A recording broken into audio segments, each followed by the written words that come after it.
Bonjour, salam alaikum. Aujourd'hui, je vais faire la correction de l'examen de rattrapage qui a été donné dans l'ancienne vidéo, d'accord? Donc, on va commencer par l'exercice numéro 1.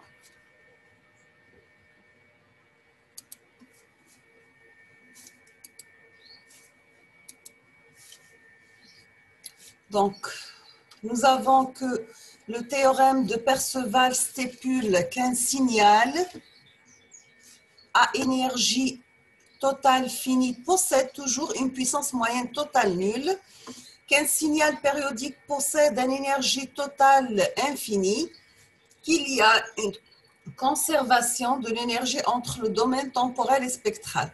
Donc, d'après le cours, nous avons vu que le théorème de Perceval stipule qu'il y a une conservation de l'énergie entre le domaine temporel et spectral.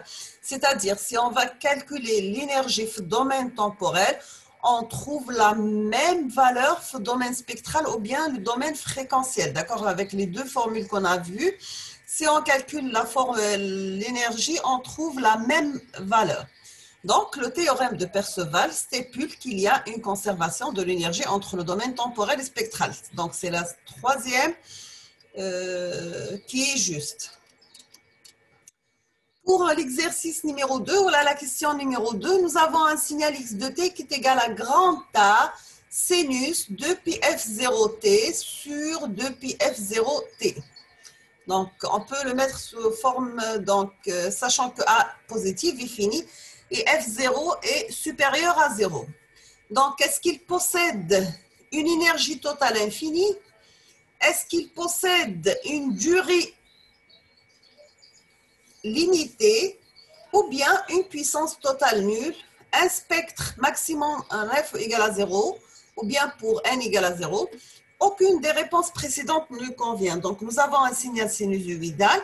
Donc, ce signal, c'est un signal périodique. Il a une puissance totale nulle et un spectre maximum en F égale à 0. Donc, vous avez le choix, c'est la réponse numéro 3 et 4 qui sont justes.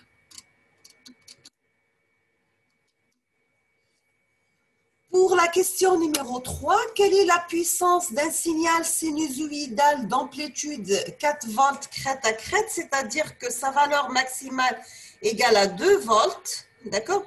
Donc, on trouve que la puissance d'un signal sinusoïdal d'amplitude 4 volts égale à 2 volts. C'est pas 8 volts, c'est pas 4 volts, c'est pas 2,82 volts, d'accord? Vous pouvez démontrer ça par la formule. Quatrième exercice, quelle est l'expression correspondante au signal sinusoïdal représenté ci-dessous? Nous avons un signal sinusoïdal qui est égal à 3 pour t égale à 0, égal à 6 par exemple pour t égale à 1. Il a une période d'une milliseconde, donc nous avons S de t, est-ce qu'elle est sous la forme de 6 plus sinus de pi f 1000 t, ou bien si on va mettre t pour 0, on va remplacer t par 0, on aura sinus de 0 c'est 0, on aura s de 0 c'est 6. Mais ici c'est faux, nous avons s de 0 égale à 3, la moitié du signal. Donc la première réponse est nulle, c'est pas juste, c'est faux. La deuxième, c'est 6 multiplié par sinus. Donc, pour t égale à 0, nous avons sinus 0 égale à 0. Donc, 6 par 0, c'est 0. C'est nul. Voilà, c'est faux. Donc, la deuxième réponse n'est pas juste. Donc, pour la troisième, 3 plus 3 sinus. Pour sinus égale à 0, donc, on aura 3 par 0, c'est 0. Donc, on aura S de t est égal à 3. Là, c'est juste. Donc, pour t égale à 0, nous avons S de t égale à 3. Par contre, là, S de t égale à 3 moins 3 cosinus 1000 pi t. Cosinus 0, c'est 1. 3 moins 3, c'est 0. Donc, là, le signal t, mais il ne 0. Donc, il y a 3. Donc, la bonne réponse, c'est la réponse numéro C. C'est clair?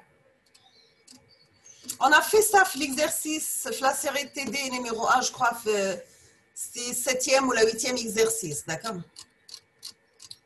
La même chose pour l'exercice numéro 5. Quelle est l'expression du signal sinusoïdal représenté ci-dessous, sachant que U, la valeur, égale à 10 volts. Est-ce que ce signal est de la forme de 10 plus 10 sinus, 5 plus 5 cosinus, 5 moins 5 cosinus, 5 plus 5 sinus? La même chose, on prend la valeur pour t égale à 0. Nous avons maintenant, pour t égale à 0, V de t égale à 0. Donc, il faut voir quelle formule elle est égale à 0 pour t égale à 0. Donc, pour la première, si nous avons t égale à 0, donc sinus 0, c'est 0. 0 par 10, c'est 0. On aura V de t égale à 10. Maintenant, c'est faux. V de t est 0. 5 plus 5 cosinus. Cosinus 0, c'est 1. Donc, on aura 5 plus 5 égale à 10. C'est faux. Ici, par exemple, nous avons 5 moins 5 cosinus. Cosinus 0, c'est 1. 5 moins 5, c'est 0. Donc, c'est juste. Là, 5 plus 5 sinus. Sinus 0, c'est 0. On aura 5, mais c'est faux. Là, c'est 0. Donc, la bonne réponse, c'est 5 moins 5 cosinus 2pi par 2, 10 puissance 3 par t. C'est clair?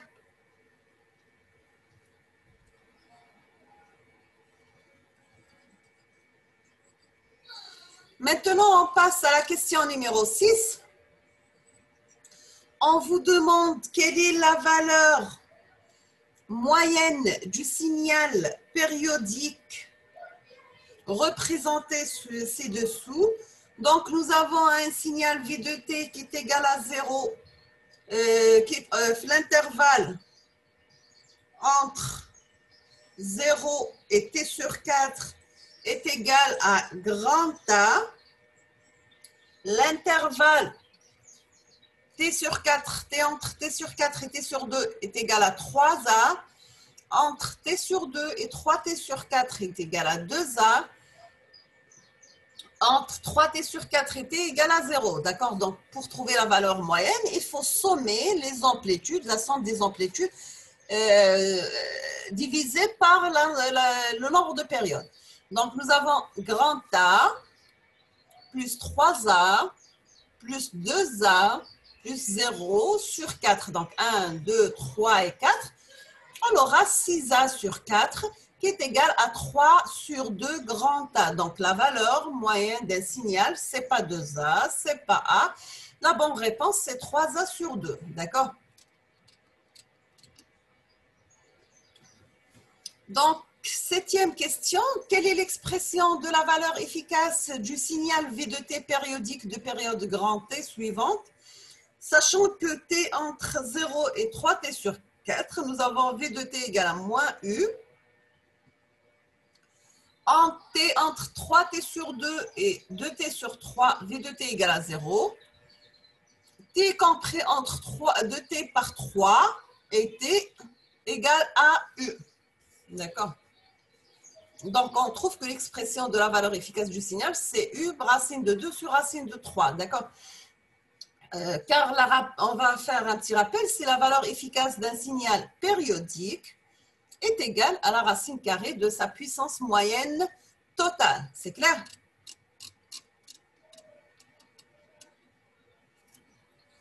Je vais agrandir un petit peu l'image pour qu'il soit clair. Et normalement, lorsque vous voyez une vidéo par téléphone, la qualité, ce n'est pas la même. De préférence, travaillez avec un PC, d'accord? Vous trouvez la qualité de la vidéo meilleure ou la résolution, l'image ou quoi. Donc, 8e question, nous avons un signal représenté sur la figure. Est-ce que ce signal, c'est un signal continu, c'est un signal aléatoire ou bien discret? Est-ce qu'il est continu ou non? Oui, il est continu parce qu'il varie en fonction de temps. On trouve une forme qui se répète périodiquement.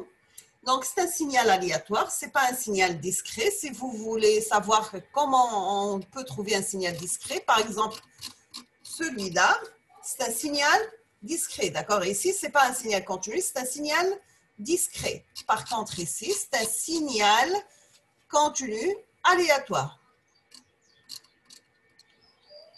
Maintenant, on vous demande, est-ce que l'intégrale du signal échelon, si on va calculer l'intégrale à la fonction échelon, est-ce que le résultat, c'est l'impulsion de Dirac? Est-ce que le résultat, c'est la fonction triangulaire? Ou bien la fonction signe, ou bien la rampe? Donc, l'intégrale du signal échelon, toujours, c'est une rampe. Ou pour vérifier ça, il faut se référer au cours. D'accord? Vous trouvez toute l'explication dans les chapitres de cours. 10e question, FILQCM. Nous avons un signal représenté sur la figure suivante. Est-ce c'est un signal périodique ou non? Donc, on voit qu'il n'est pas périodique parce que nous avons une partie du signal qui ne se répète pas de la même façon à des intervalles de temps égaux. C'est ça la définition qu'on a vue la série de TD numéro 1. Est-ce qu'il est pair? Non, il n'est pas pair parce que le signal Bchikoun pair, il faut qu'il soit symétrique par rapport à l'axe des X, d'accord? Ou le signal impair, il est symétrique par rapport à l'axe des Y. Est-ce qu'il est causal? Oui, il est causal parce qu'il est défini seulement pour la partie positive. Donc, on a dit que le signal est dit causal s'il est défini à partir de t supérieur à 0. Il est analogique, oui, il est analogique parce qu'à chaque valeur du t, nous avons une amplitude. Par exemple, pour 0, c'est 0, pour 1, c'est 1, pour 2, c'est 2, pour 3, c'est 3, exemple, jusqu'à la fin. Donc, c'est un signal analogique. La question numéro 11, si le signal x de t est périodique de période de 200 microsecondes, quelle est la fréquence de son harmonique de 10? Là, si nous avons la période de 200 micros, c'est 200 par 10 puissance moins 6.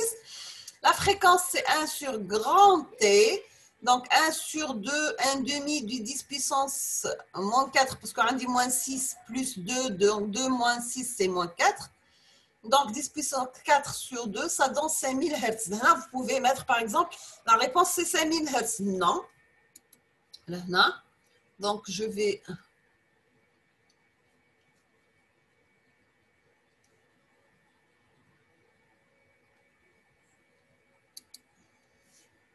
Là, par exemple, la bonne réponse, c'est 50 000. Pourquoi?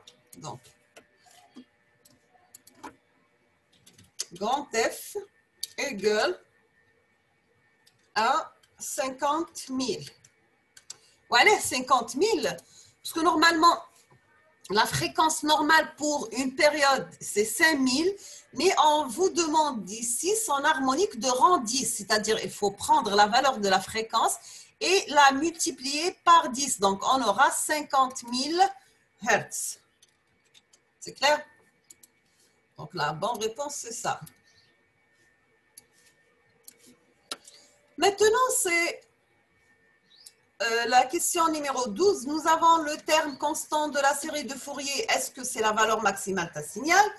Est-ce que c'est la valeur moyenne du signal ou bien la valeur minimale du signal? Donc, pour Fourier, la série de Fourier, on doit calculer A0. A0, on a dit que c'est la valeur moyenne du signal, d'accord? Donc, le terme constant de la série de Fourier, c'est la valeur moyenne du signal. C'est clair?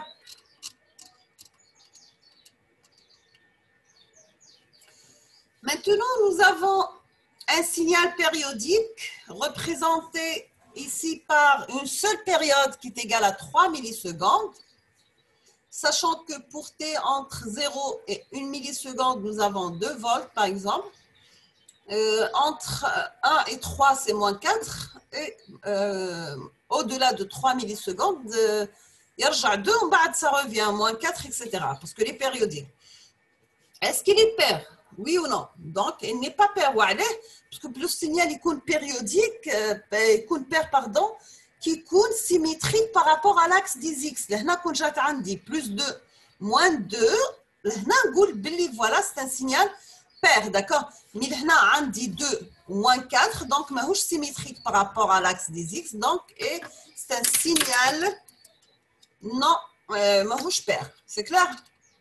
La même chose pour un signal impair, il faut qu'on la symétrie Théo par rapport à l'axe des Y. Et on va voir ça dans le dernier exercice. Donc, toujours avec ce même signal, est-ce que son amplitude crête à crête, c'est-à-dire crête à crête de min ou max, est égale à moins 4 ou moins bien 2 ou bien 6?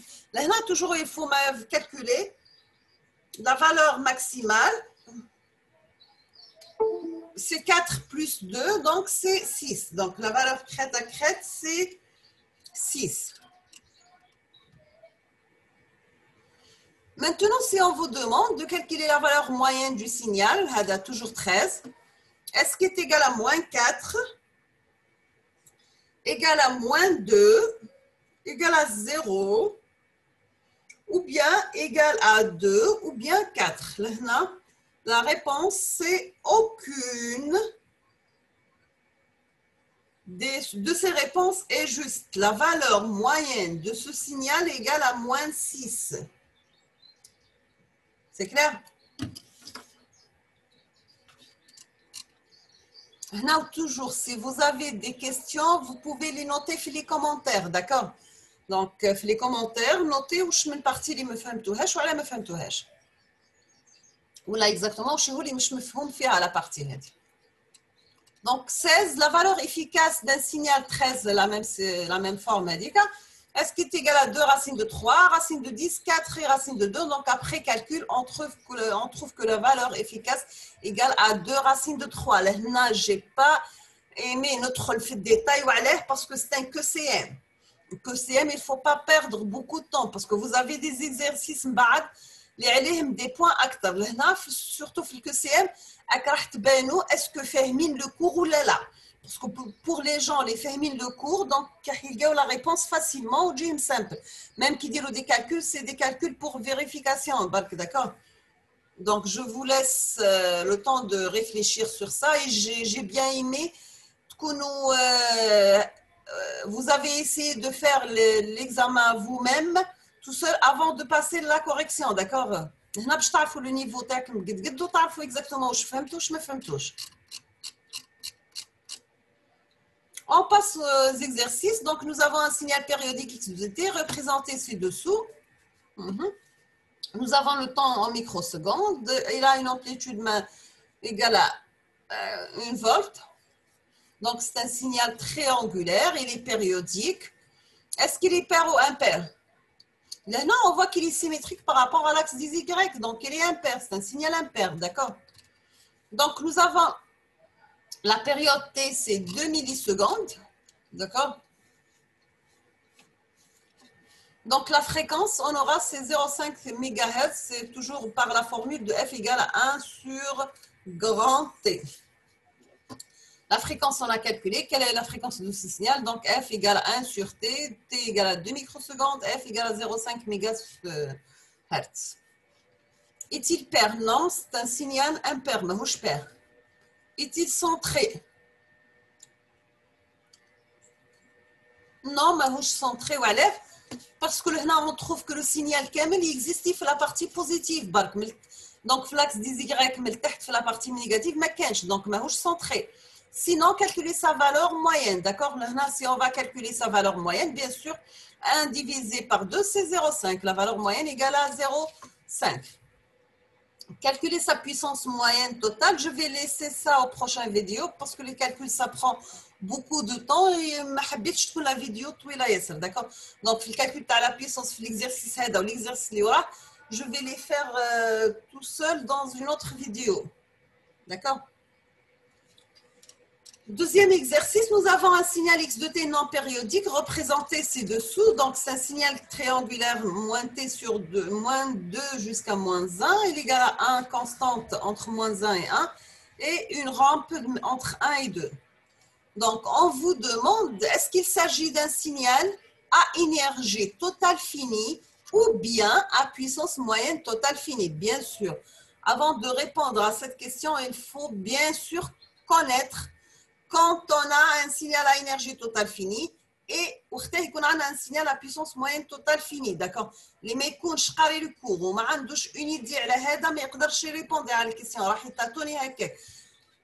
Donc, il s'agit d'un signal à énergie totale finie qui compte le signal terne à l'énergie totale finie تاعو.